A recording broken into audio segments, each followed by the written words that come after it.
Hello, everyone. This is the Resellers Pulse Show. Um, it's me and Pete Craigslist Hunter today. We're missing Chad, caught up, and I think what happened to him? He got lost. He was having fun. Kind of forgot about coming back home. Um, yeah. So what's up, Pete? How's everything going? Hey guys, how are you? Yeah, like you said, I think Chad is having fun, which is good. Great, good for him. We can handle this. We can handle this. Man, I've been so busy. A lot of things happening. Like I mentioned to you before the show, I just sold my house. So not that it wasn't totally unexpected. I kind of knew that we're gonna probably have a quick sale, but it happened so quickly within a couple days. So I got to be moving out of my place, looking for a rental because we're probably going to build something new. So this is going to next month, May, it's going to be super hectic for me. I got lots of stuff going on, so it's just crazy, but at the same time fun, new beginnings, new stuff happening. So I'm excited. It's a lot of work. A lot of work on your plate now, even more than normal. Yeah, I mean, especially when you live in a house, for over 20 years, that move just makes me, so scary. I mean, you accumulate so much stuff over. Not that I'm a hoarder or anything, but I still got a ton of crap in this house that I gotta now pack, get it ready, move it. And the best part, the hardest part is I'm not moving to like a new house that I just bought. I gotta actually get a rental, move everything there, and then move again, as soon as we buy something and build something. So it's just gonna be a little bit hectic, but I'm excited. But anyway, what's going on in the reselling world, Ronnie? How have you been? Um, I've been I've been fine. I mean, it got to about 75 here today, according to my car. So it was supposed to rain this morning. It's raining. It might be raining now. We're supposed to get hit with rain tonight. Some wind, and maybe in the morning. They're not 100% sure. So did get out to some yard sales today, and did pretty well. And I also dropped my phone, and I don't know if you can see that, but it's cracked here and then here. Try to turn this thing on. It's all. I broke my phone. We have a replacement plan with Best Buy and everything, so they're sending out another phone. I'll have it Tuesday, but it's whatever. I Somebody's could deal asking. without a phone. Yeah, well, I mean, it's a tool that we need, so you need to have a, good working phone. But right off the bat, somebody's asking you, Rani, how have your Amazon sales been lately? You know what? The only thing I really have in Amazon right now is really CDs, and it's the third month of selling the CDs. And like I was telling somebody else the other day, slowed down big. To the first month, a lot of them sold. Second month, a lot of them sold. Now the third month, I'm seeing a slowdown on those.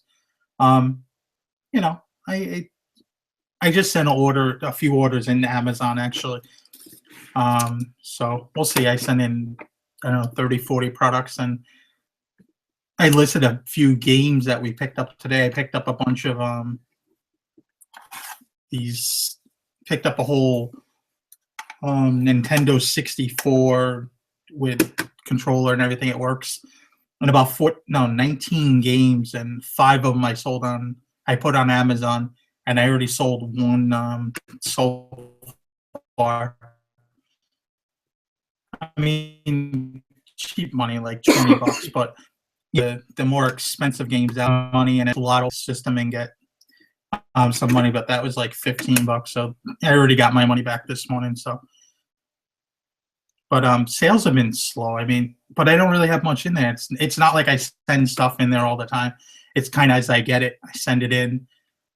Like I said, I haven't sent an order in probably 3 months, probably. So Yeah, I mean, me myself on Amazon, I probably got about 120, maybe 130 items right now. And a couple things sell every day, but I haven't been sending a whole lot. I mean, I actually just sent the order yesterday, couple boxes, just like 30 items, that stuff that it's ready for Amazon kind of thing. But eBay has been kind of slow too, a little bit. I think this is going to be probably the slowest April for me in the last couple of years, really, honestly. Although we had a little break in the beginning of April. We didn't list anything like for a week because we've been renovating the eBay room and moving everything to another location, from room to room. So we've been a little bit slower on listing. So maybe that's why eBay has been a little bit slower, but it is what it is. I mean, that's part of the game, I guess. Yeah, eBay. I'm trying to think. eBay, I think it was doing. I mean, okay. I was probably gonna have my best month, and then the last 2 days, it's kind of slowed down big time. I think yesterday I only sold one thing, pair of boots for like $140 or something, and then today I sold maybe 3 things last I checked for like 140, and that's usually slow. Usually it's around 100 a day. So if I don't two, it's kind of like, because you'll have a few huge days every month. Like usually every month I'll have a 6 or 8 or even as high as $1,000 day, and then usually the next day it's like $100. It's like, come on, really? Yeah. But it's that roller coaster, that up and down. Before I forget, I have to follow a lot of us in the community and everything. Janet McDaniel, and she's also known as Phoenix Picker. She actually passed away early last month with her battle with cancer, and I just wanted to bring that up because she, I didn't even know to somebody told me and Chad last week on one of the shows. So, just keep her family in our thoughts and everything like that. I know she used to comment and watch a lot of my channels and Chad's channels and probably, your channel, and just see her in the groups and stuff like that. Yeah, absolutely. I mean, hopefully the family is doing well. I mean, anybody that goes through that, cancer, it's got to be hard, not only on them, but, obviously on a family. So I went through that myself, when my mom was sick, and it's not a great experience. So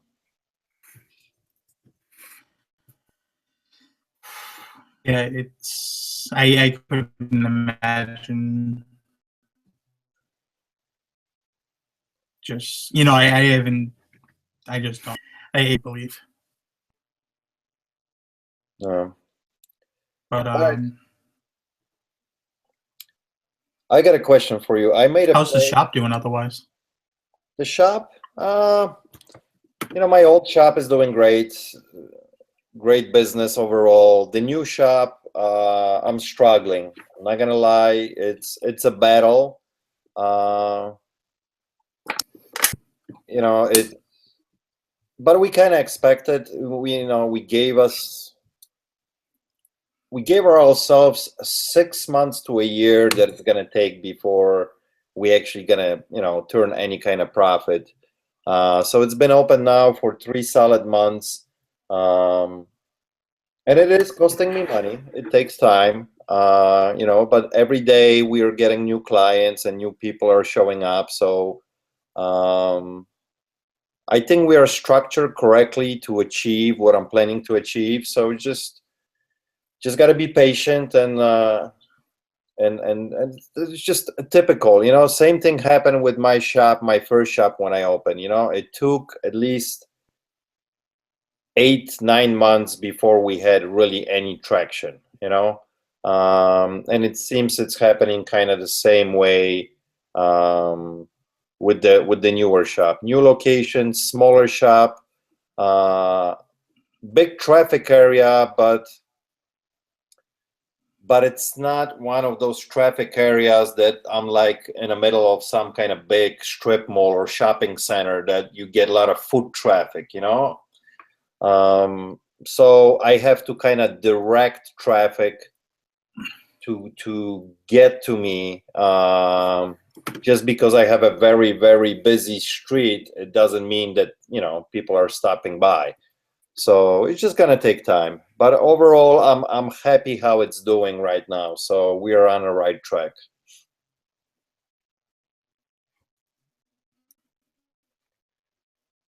Are you there? Yes, I think you froze on me. my internet's been acting Oh, okay. a little sketchy. I don't know if it's the weather because I had them come out and check it out and everything, and supposedly it was running fine. So not really sure. So yeah, I'm pretty confident, you know, that we gonna do, you know, that we're gonna do okay. I just gotta give it some time, and you know, the guy who's running it for me, I'm very happy what he's doing, and I have a kind of peace of mind how things are going. So it's all good. It's all good. It's all part of the business. That's all part of running a business, building a business. That's normal struggles that you go through, and we've been kind of prepared for that. So I'm not complaining, you know. Yes, sir. As Chad would say, right on. Right on. You know, I made a post in Reseller Society a few days ago. I was kind of interesting kind of poll to hear what people are gonna say about that new eBay supplies, you know, merchandise. I mean the shipping supplies, the boxes and the envelopes, and how people are gonna react to that, and if anybody gonna start using that stuff. And I was just kind of curious, you know, and it seems like most people are, whatever eBay's gonna offer them, as far as the, you know, the coupon or whatever they're gonna give you, yes, they will use that. But anything besides that, I don't think anybody's gonna be buying anything, you know. That's basically, I looked at it and I looked through the store and I said, oh, that whatever I get per month, I got the middle store, so that's $50 every 3 months. I'll be stocking up on tape probably. I mean, you get free boxes from the United States Postal Service, so I can't really see spending extra for boxes. I just can't see it. But yeah, that's what I think too. I mean, why, you know, why would you spend, especially if you do a lot of business, you know, it adds up really quickly. And if you're getting free stuff, you know, from USPS, it would be really, really tough to beat that, you know. And I think, I don't know, it's maybe me, but I think eBay should approach this a little bit differently. I think, you know, for especially from sellers that have stores and they do some kind of volume, they should just give that stuff. If they want to promote their product like eBay, you know, they should just have better incentive that, I don't know. I mean, if you want to brand your name, you should be able to give out, you know, I mean, a $25 or $50 gift card, I don't think it's, I'm not complaining that it's, you know, it's something, but it's still, if they want to brand their name and put it out there, I don't know. They're just kind of my thoughts on it. yeah, I mean, I see it. I mean, I don't know. I mean, do you want? I mean, there's that whole discussions. People are like, oh, you can't have boxes with eBay on, and people are gonna steal. But it's like, dude, every Amazon box, and you reuse the Amazon boxes half the time if they're, you know, in really good condition. You know, I see those boxes and I'm like, yay, free air pillows when I send something back, or if I get something from them. as far as the stealing, I don't think it makes any difference. If somebody wants to steal, they're gonna steal any kind of box. That really doesn't make any difference if it's Amazon, eBay, UPS, whatever it might be. Somebody sees a nice FedEx box and they're gonna snatch it. It doesn't matter. So that I'm not worrying about. It's just, I don't know, their branding. It's interesting. Yeah, they want to stand out a little bit, but it was totally. When I looked at the poll that was made, on Facebook, it seems like most of the people are actually, looks like they're not gonna use them, and which I don't blame them. If they gotta pay for them. Yeah, to me, it makes sense. I just got the taxes done I had to wait till like the last day, and I had to pay out a little bit more than I was expecting. Not as much as I thought in the beginning. When she came up to me with some number of 24,000, I go, oh, it was like a number that I almost fell on the floor. And then she goes, well, I'm just giving you an idea. And then she punches everything into the computer and she gets a different, like way different. It's still more than I want to pay, but you make money, you got to pay taxes. The biggest thing is getting hit with the self-employment tax. That's really what gets you. And it is what it is. Next year, if I think I'm going to pay a lot and I'm going to be going to the trailer shop and picking up a nice trailer, cargo trailer, and writing that off. And that's just the way it's going to be. You ain't getting my money. Yeah.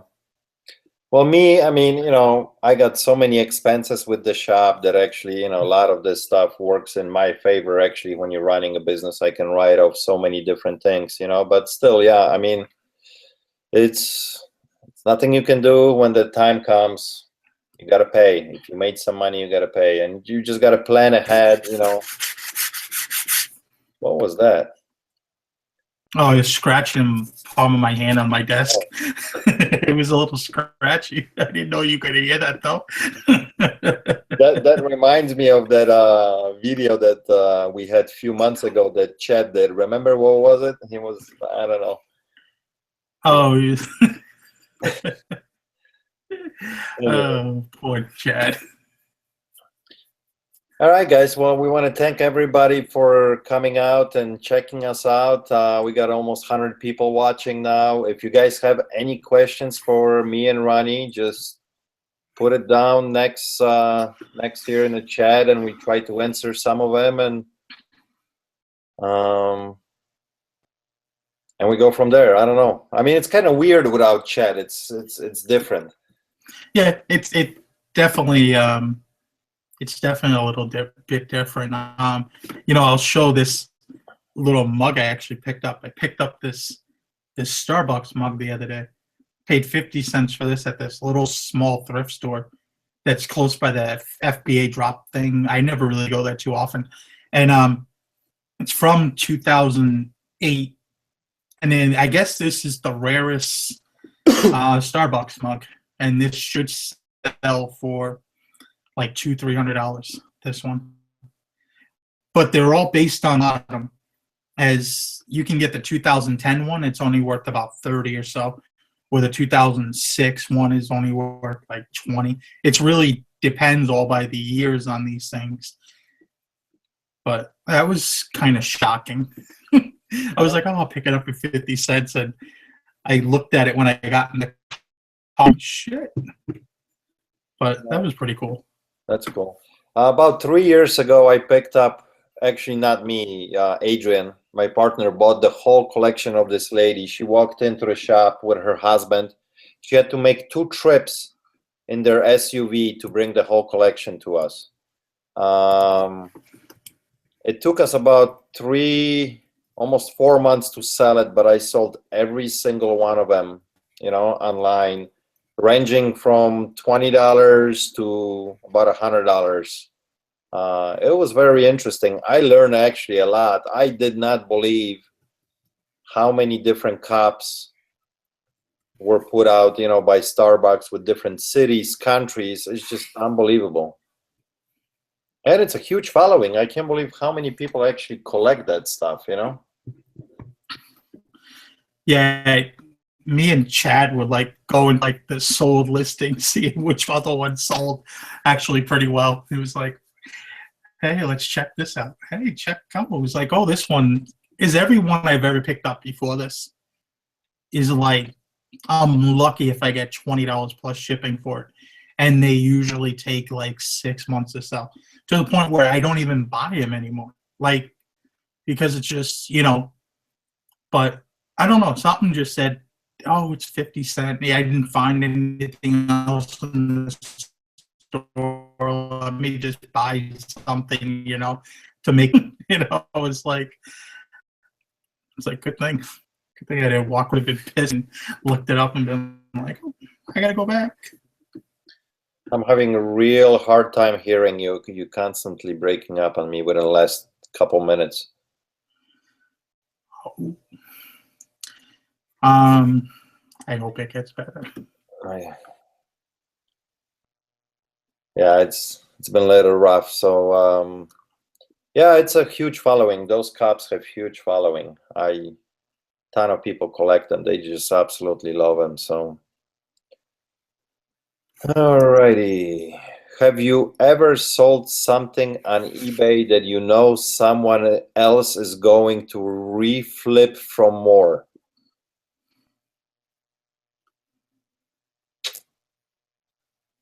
Did you? I'm trying to think, and I mean, if I auction stuff off, it's probably happened. But yeah, because I had some shit go pretty cheap on auction. So Yeah. I would say I'm trying to think myself, and I usually have, when I have the stuff priced correctly, it's hard for me to see anybody making kind of extra any money on it, I'm trying. I mean, maybe it's to the impossible project or whatever, because they sell theirs. They refurbish them and resell them again. So maybe they were probably, I would guess, one of them. Few people are complaining here, Ronnie, you are breaking up badly. I lost your entirely for a few minutes. Hopefully it's now I can hear you fine. Hopefully it gets better.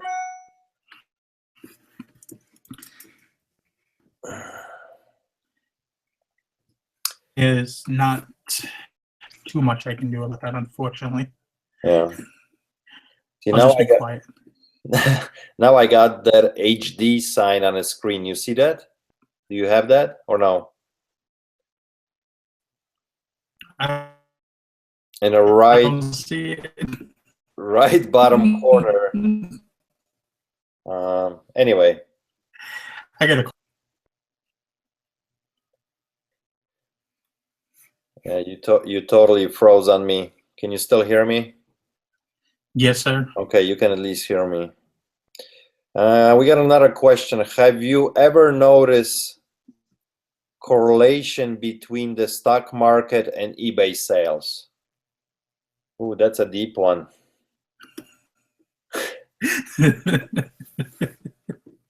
I know personally. I've never checked to know. I have like 2 stocks, and they haven't been doing anything lately. So I don't even know what happens with the stock market. It's like one of those things. You buy them, and I forget about them, and I don't follow the stock market on a weekly, daily thing at all. So I wouldn't know. Yeah, I used to follow stock market quite a bit back in early 2000 to mid like 2006 and 7. Since then, for about 10 years, I haven't been watching stock market closely, so I can't really compare it. I do know I follow closely how gold and silver and platinum, the precious metals are performing, and I think that has absolutely nothing to do how eBay performs, because sometimes the gold is rising and doing weird things, and and eBay staying same. So I don't think those two have anything to do with each other. So, but you know, if somebody wants to do analysis on it to compare it, maybe turn on CNBC every day, and when you're listing, watch and see if it makes any difference. But so, but I don't know. Maybe the question is asking about. Oh, I see another question. It is on the CNBC side, eBay stock market. Do a search. You know, I actually think the eBay stock has been pretty steady over the years. You know, every quarter when they announce their profits and stuff, I know they've been down a little bit for last year, but I think the stock has been kind of steady since they did the spin-off from PayPal, and PayPal went public on their own. So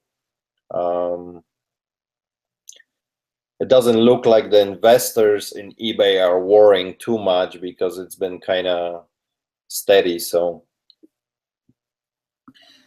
I'm not worrying about eBay losing any. I mean, I still make money, so I don't think it's going anywhere anytime soon. But we had a question here from Nathan on my. What's the best item you ever got on eBay to resell, and was it an auction or a buy it now?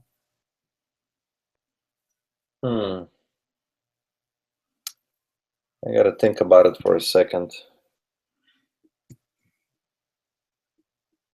I mean, I know for. Go ahead. You can go.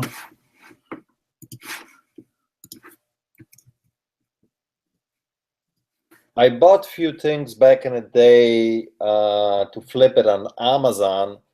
I really didn't buy anything on eBay to flip it back on eBay. About 2 years ago, I actually, when the second generation of iPods were coming out, and they were already out and on the market, a lot of people were dumping the first generation iPads. And I was buying a lot of them, the 16 gigabytes, and flipping them in my shop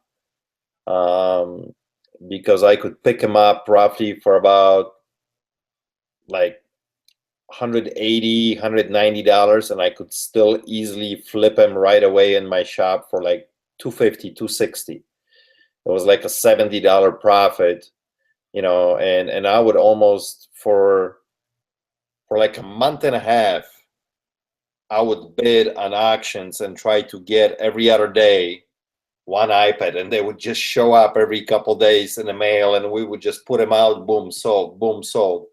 And then, you know, the market filled up a little bit and it slowed down. But when when the second generation iPad came out, people were really dumping the first generation, and I was making some money. So I was buying a lot of them and doing okay with them.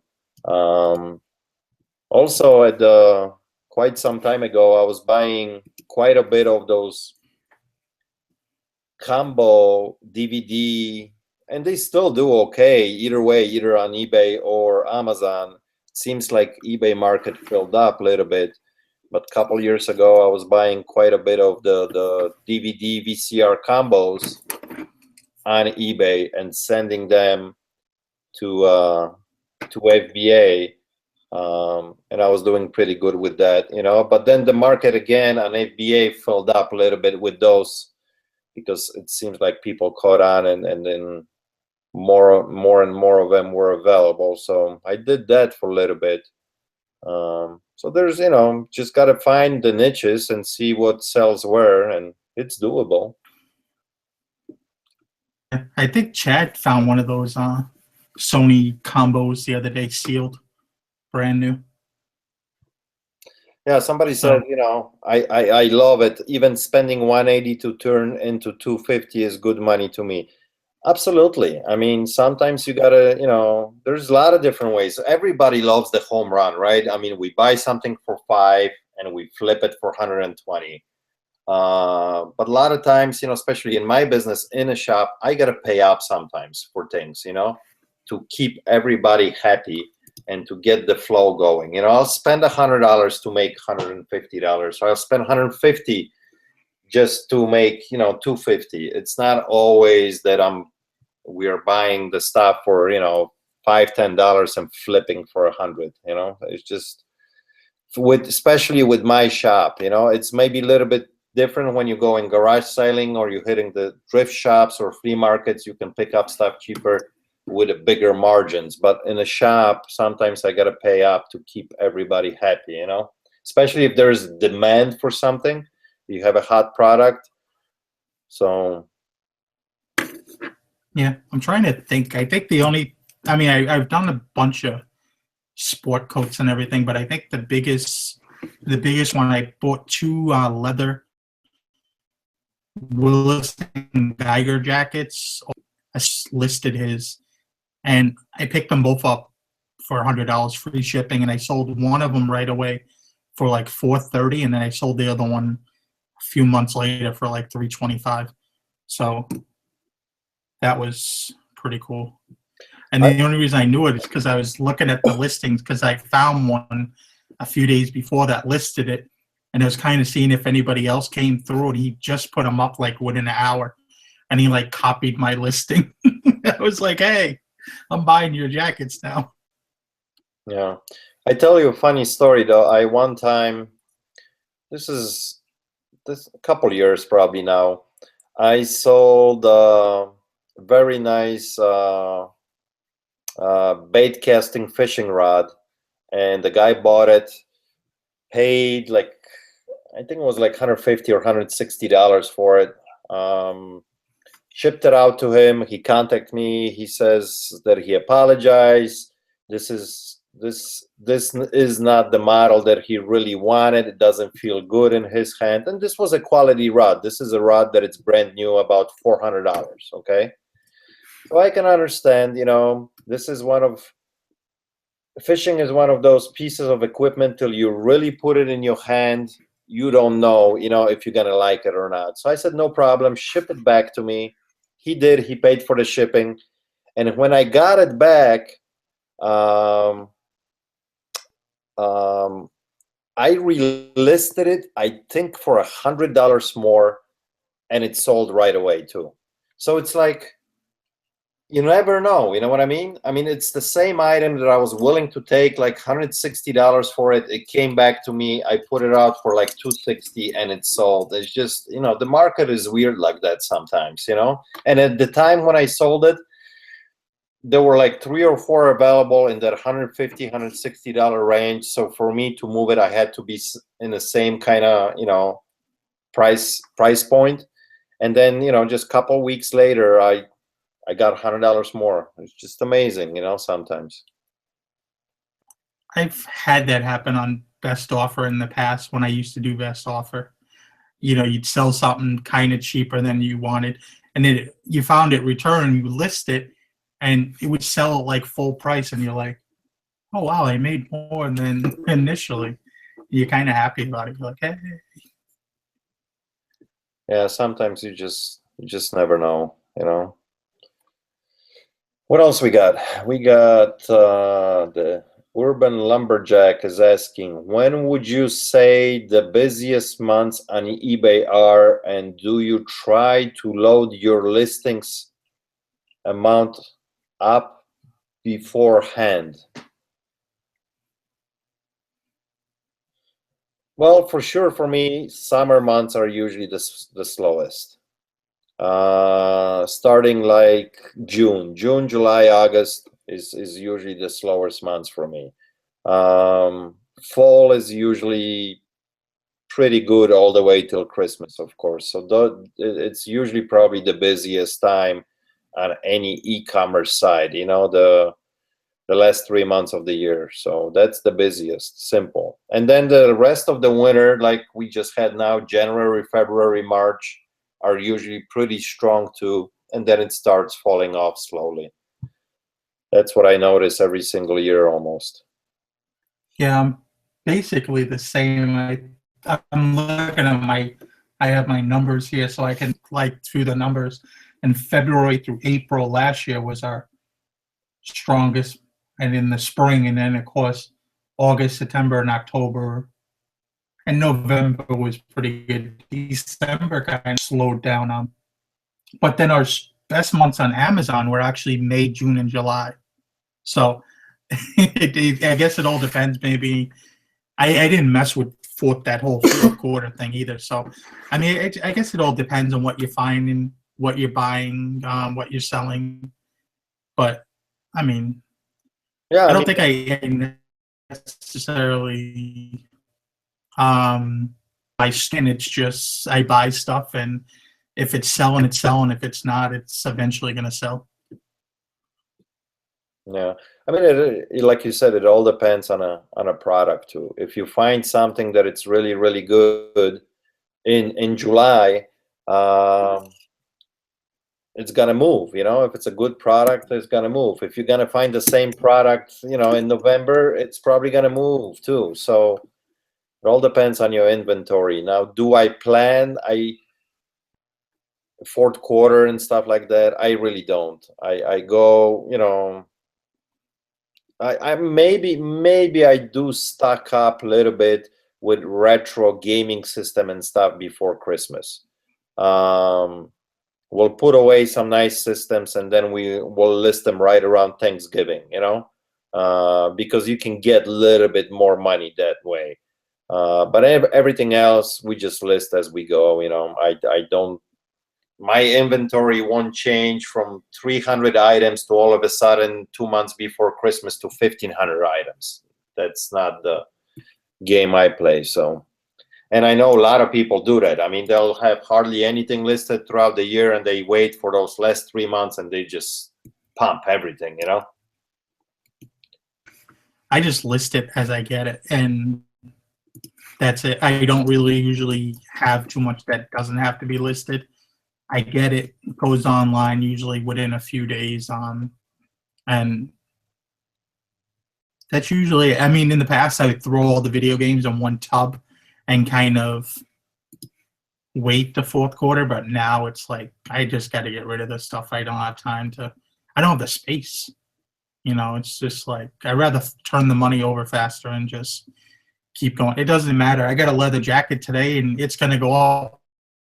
I know it's almost May and 5 today, but it might sell before winter. Who knows?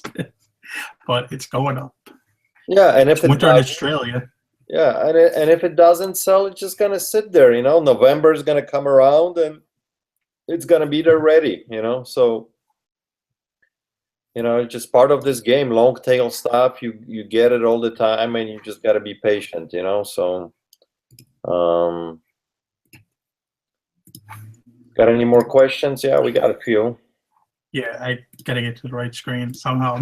I almost closed this out, and I lost my little chat. Where were we here? Someone asked with a store, are there any additional fees if you open an eBay store compared to selling without a store outside of the monthly subscription cost? And I mean, I know you don't do a store. I do, and I mean, ain't the only difference is you pay a little less for your listings if you have a store, and I don't know. I don't think there's much different. It just depends on how much you list. Well, Right? I mean, there's few more options with the store if you do have it. You can run your sales and stuff, which you can't do without the store.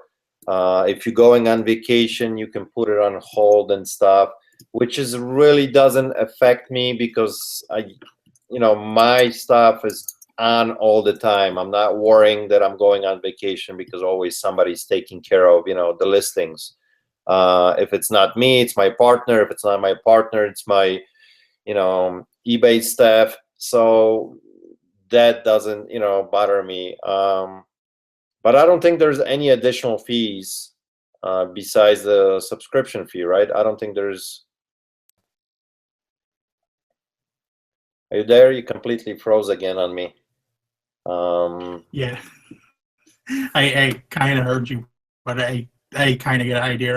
I froze, but Yeah, I don't think there's Yeah. any additional fees besides the store.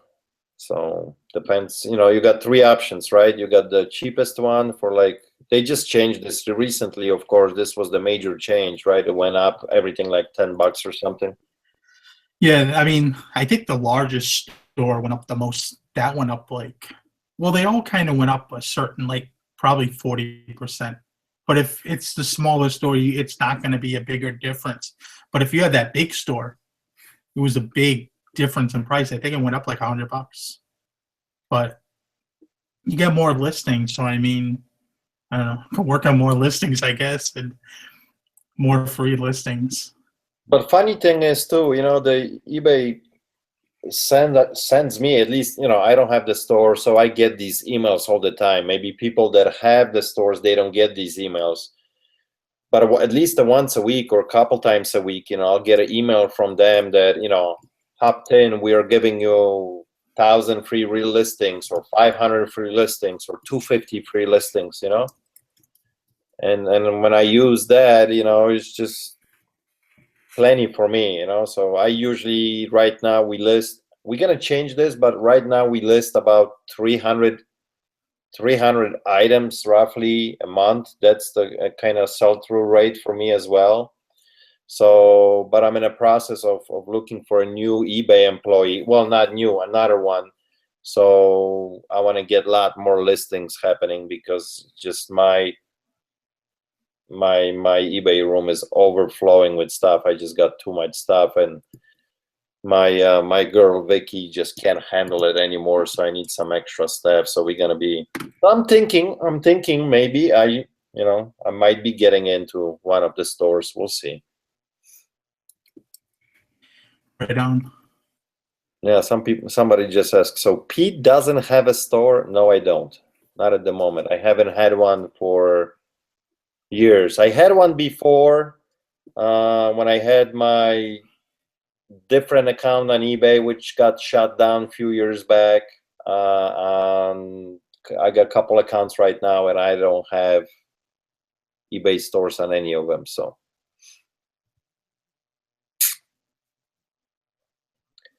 What else we got?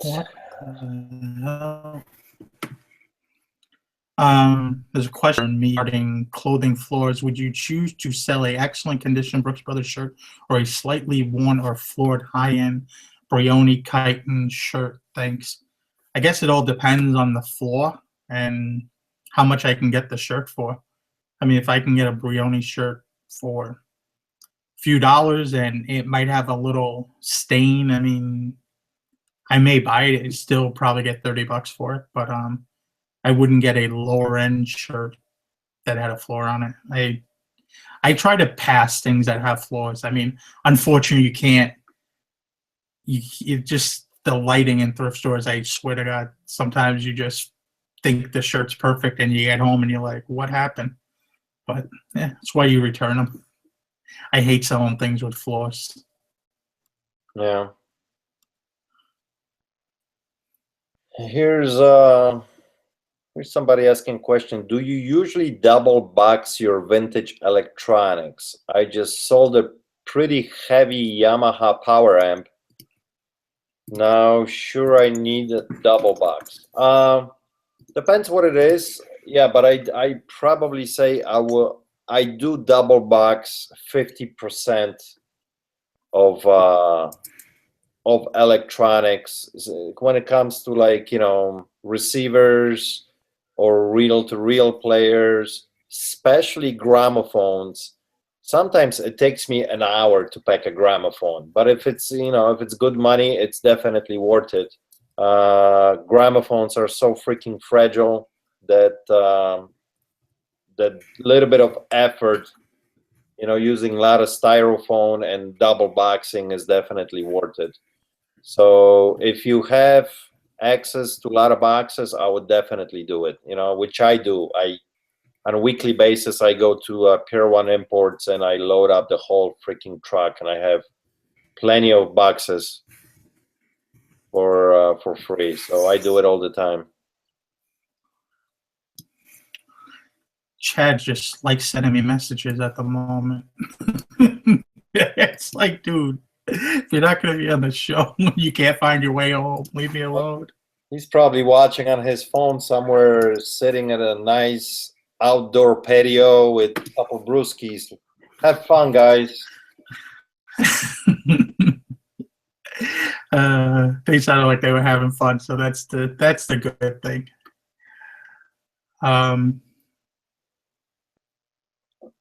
Okay, I knew what question we just answered. Let's see what else we have here.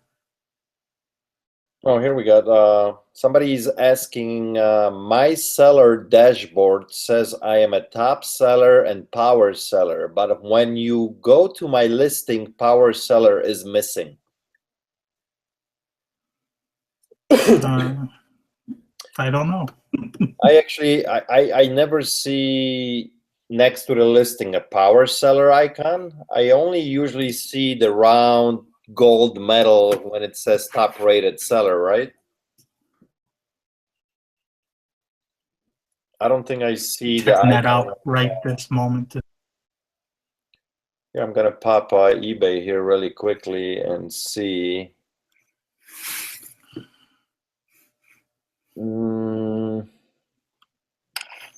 Let's say.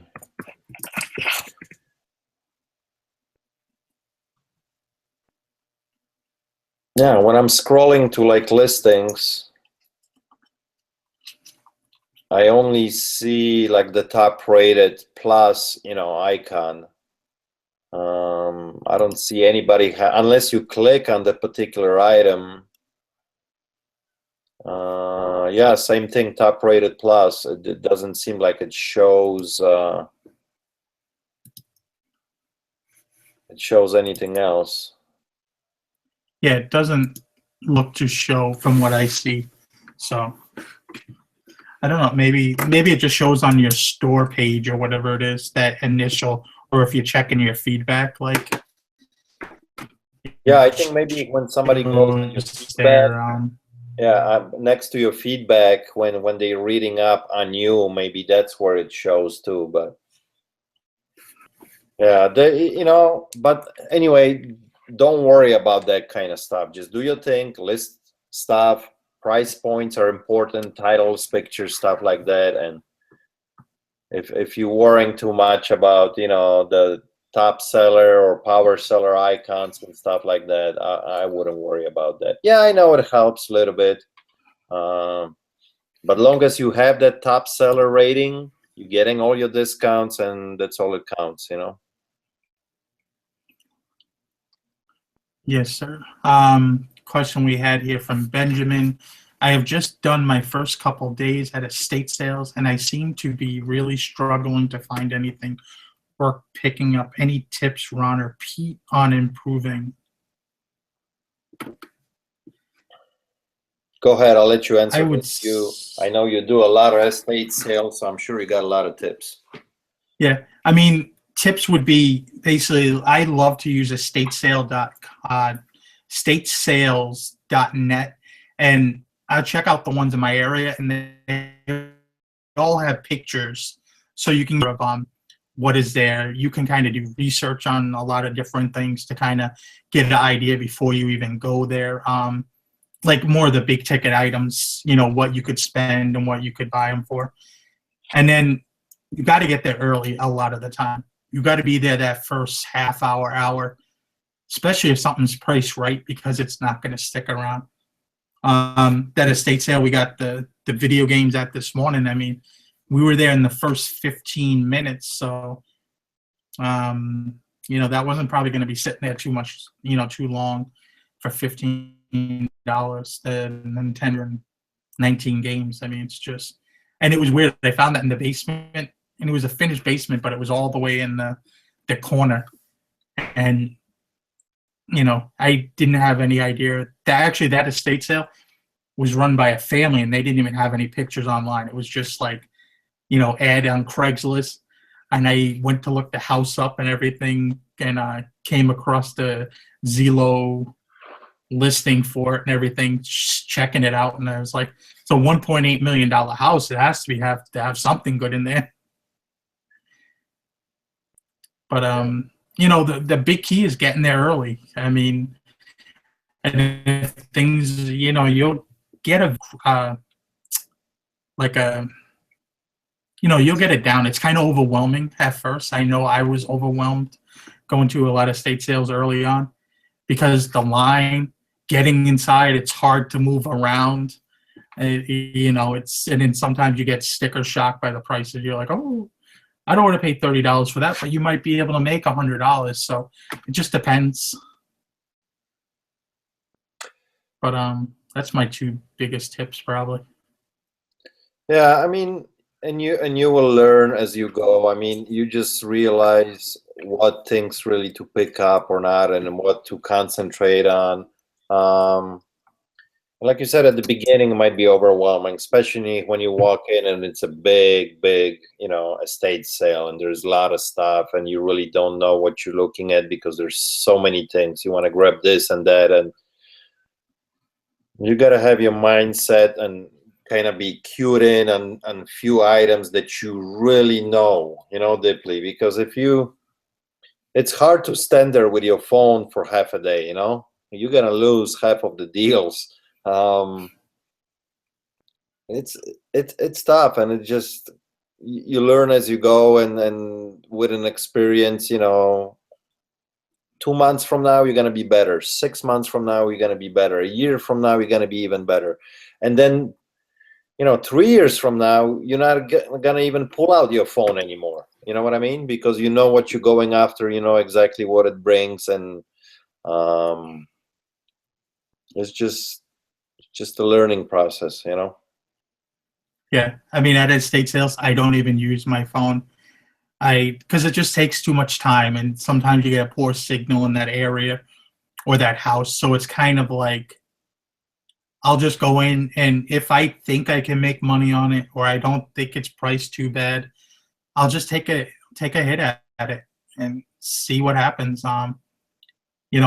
Worst case scenario, I'll make my money back.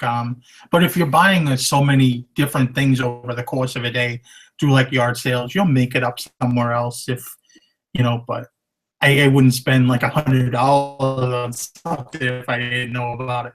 Then I might be doing a little more research, but price points, if I just go with it. Yeah, absolutely. I missed one question here that I wanted to bring it up here. This one was for you, Ronnie. Why is the eBay store icon sometimes red and other times blue? Call eBay. They'll tell you. Call them up. Tell them I sent you. You know what? go to Jason T. Smith's channel. Hit him up. He's the eBay guy. He knows. Yeah. I don't know, Jason. I'm sorry. I just don't know. You know what? If your store is blue, that means your sales are cold. If it's red, your store is on fire. No, it's a good one. Mr. Sadie's got a good question here, though. He says, where is it now? I took all my listings down December 29, 2015, and I'm still top rated plus. Do they no longer do monthly review? So I think what he's saying is, so he doesn't have a single listing since December, and he's still top rated plus. I think you're top rated plus as long as you do like 120 transactions or $3,000 in a calendar year, I believe. I could be wrong. Yeah, I think, I can't remember now, but yeah, they still do the monthly review, but as far as the sales wise, I think it's like 1,000. I don't remember, but it's throughout the whole calendar year, like you saying, yeah. Yeah, I just don't know what the exact number is, but I know it's something. It's kind of based on that. So, but that's a good problem to have, Mr. Sadie. You're still top rated. You can jump in anytime, and So anyway, why did you you basically quit eBay? That's what you're saying? That's kind of interesting. Okay, somebody said here, HB Picker, 100 listings and $1,000 in a year. Okay. So you were right. I was just throwing a number up there. Throw a number that sounds good. If you don't know, act like you know. yeah. Somebody's asking me here, Pete, I know you are mentioned before that you have guys that work on electronics for you. How did you develop those relationships? And I have a few items that I'm trying to repair or sell for parts. Well, you can definitely sell them right away for parts if you just, if you relatively handy guy, you can take stuff apart and sell it for parts. But as far as repairs, most of my relationships I developed through just contacts through my shop, people walking in and talking to. But you can always, depending on how populated area you are in, you can always throw a couple of ads out there on Craigslist and find guys that, that are looking to have a gig like that. Most of them are retired, or just crazy audiophile guys that love to work on electronics and stuff. So just go through Craigslist. I'm sure you're gonna find something, or you can post a couple ads and get people in touch. Plus, Facebook is huge. I'm sure you can find a ton of different Facebook groups that you can sign up and you can get your contacts through Facebook groups. The Facebook groups are just huge now. It's insane what's happening. They are definitely large. I remember like 3-4 years ago, the largest group had like 60 members in it. It's just crazy how it's taken off. So, well, I think Jason T. Smith group has always been pretty large, but like outside of his group, so like pretty small groups. Yeah, but still, if you can grow a group within a year and two that reaches, just thousands and thousands of people, it's just insane. So social media is just absolutely crazy now. Any other questions, Ronnie? Yeah, we had one asking me how many thrift stores are there in my area that are worth going to, and do I go to Boston sometimes or only in a specific radius from my house? I have probably 3 different routes I go to. There's only a few thrift stores actually really in my area. I kind of have to drive, and I kind of have thrift stores that I really like to go to, but a majority of them are either in Boston or Rhode Island, like around the Providence area. There's not many on the Cape, and it's kind of, you got to drive, and I'm okay with that. Just make sure I take the Camry and not the truck, as it eats gas, and make a day about it. And usually, if I'm really ready to do it, and sometimes I do it, I'll hit 9, 10, 12 thrift stores in one day from 9 to 9, and just keep going till I run out of gas or the stores close. Did that new store finally open up by you? The new Salvation Army they were building? Yeah, that's a big time disappointment, though. Really? I think with a lot of new stores, because they have new expenses. It's a bigger store. It's in a nicer area, so I think they're paying a lot more. It's double the size. It was really good the first 2 times I went there. I had to pay a little bit extra for stuff, but stuff that I sold pretty quickly. Like the pair of boots I sold for $140 the other day. I got there. I paid $20. Some pair of jeans that I paid like $10 for sold for like $80. One sold for, and another sold for $60. So it's been really good. But the problem is they price so much stuff up ahead of time. The stuff's not even selling on half off day. So they're not putting new stuff out, because I kind of know they put about 2,000 items out Or supposedly they say they put out 2,000, but there's no way. I kind of got disappointed. I don't even go there anymore. I haven't been there in a week or two, or I probably go once a week, I should say. But it's the same stuff. Like literally, when I go through the aisles, it's the same stuff, and it's just disappointing. They're low on help, I know too, so maybe that has something to do with it. Yeah. There's another one for you though. Same. What is the longest you drive, Ronnie? I want to start going to a city that is about 2.5 hours away, but a lot of thrift stores. Is it worth it? What do you think? And a know till you do it. If you don't have that, you think you could find better stuff. The best way to do it is just drive out there. Maybe get a hotel room for the night, stay there.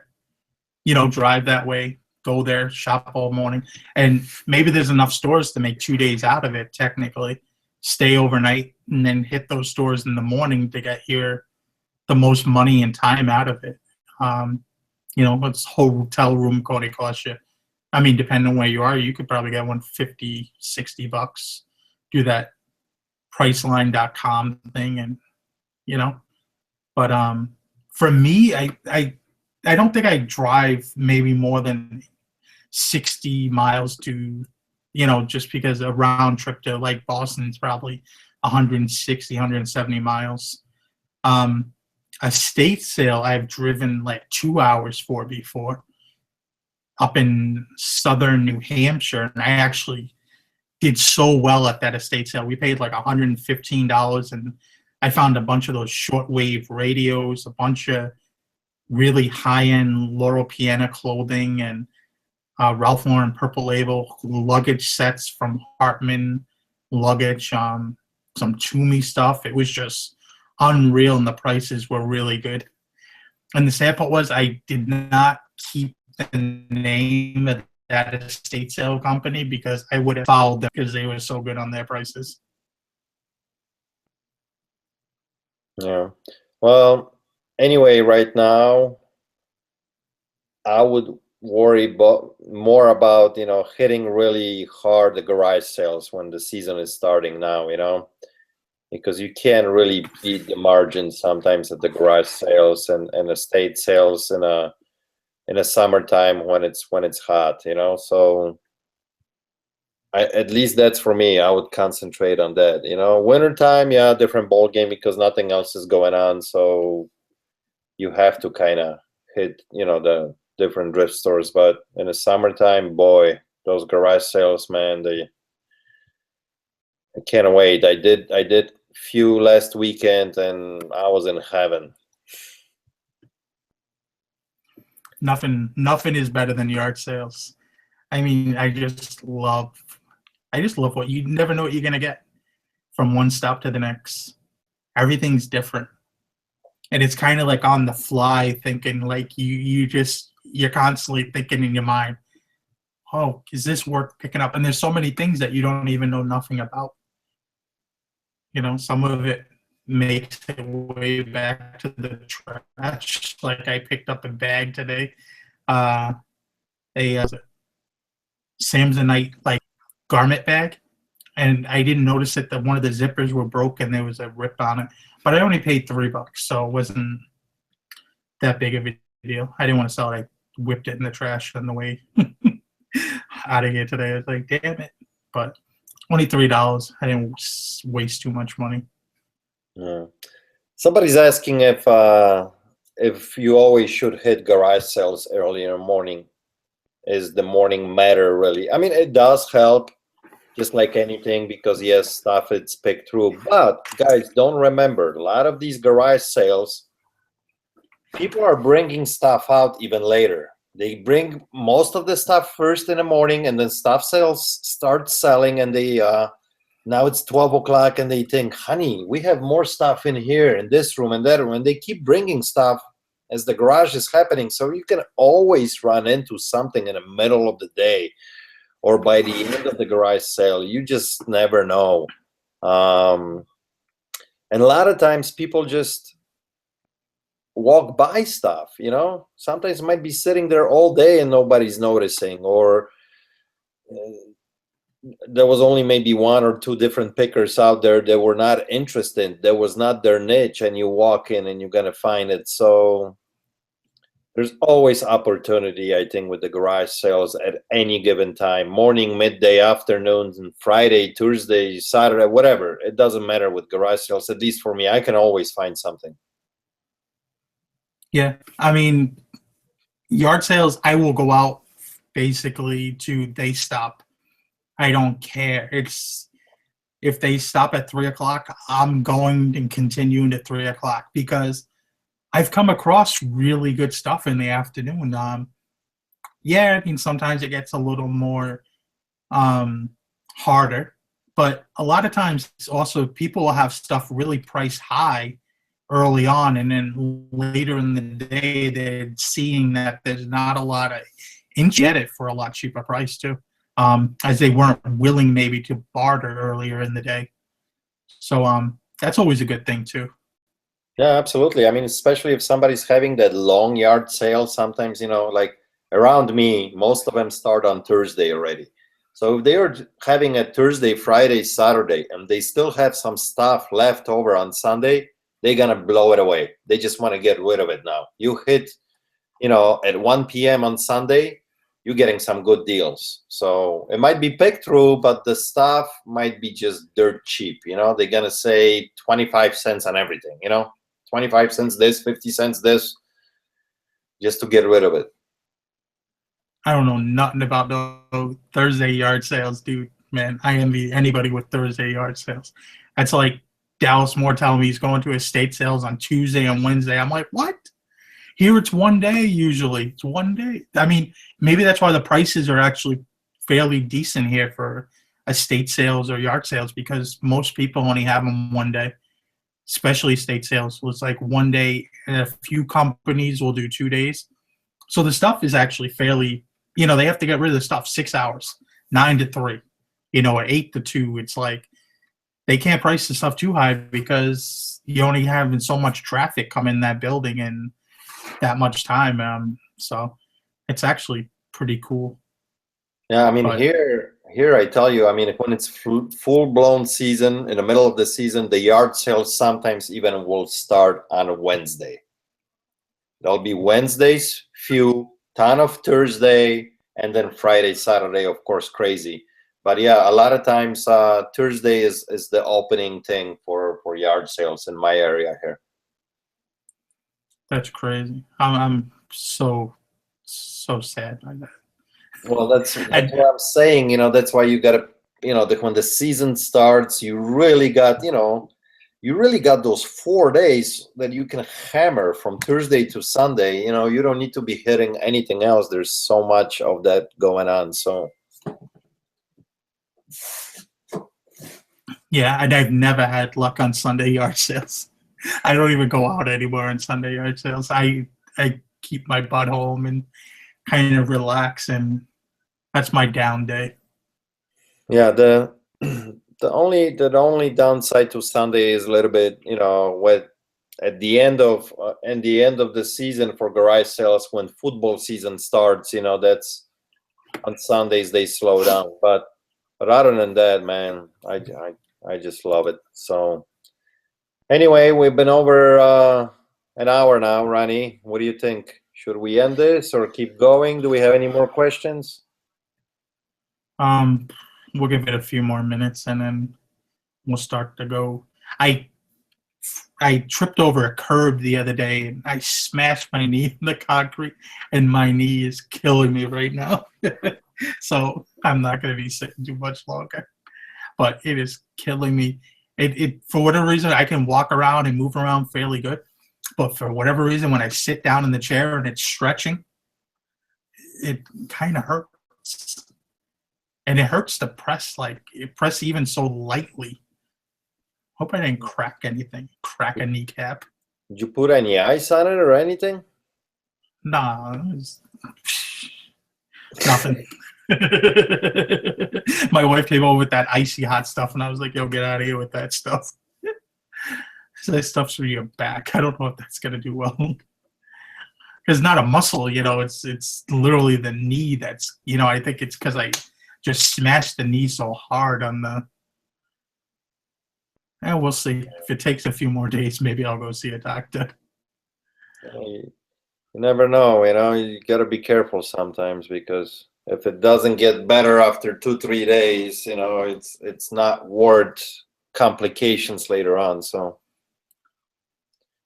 Mr. Sadie is asking me, Pete, are you doing any fishing this year? Actually, yes, I have a fishing trip planned of end of the May, last week of May.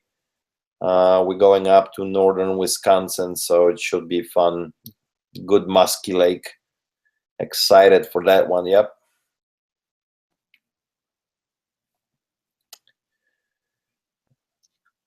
Are you there, Ronnie? You're frozen again. I'm here. Oh, okay. I came back. I came back just for you. All right, we'll answer this last question and we'll get out of here. A seller accepted my offer on eBay for an item, received payment, and just canceled and refunded with no reason why. Can they do that? Unfortunately, yes, they can do that. It might go against them a little bit, but most likely they probably broke the item, or they double listed or something. They didn't have the item. Yeah, you can cancel that transaction. But I wish they at least would know you. I mean, I know if something, I have a boo-boo, I will at least know the buyer, hey, I'm sorry, this is what happened. I have to cancel that transaction. I broke the item, I lost the item, whatever it might be, whatever the story you want to give him, I would at least notify him. So it's pretty bad on this guy's part that he didn't let you know what was the reason,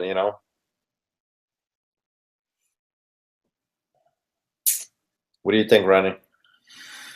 Yeah, it's kind of. People do it all the time.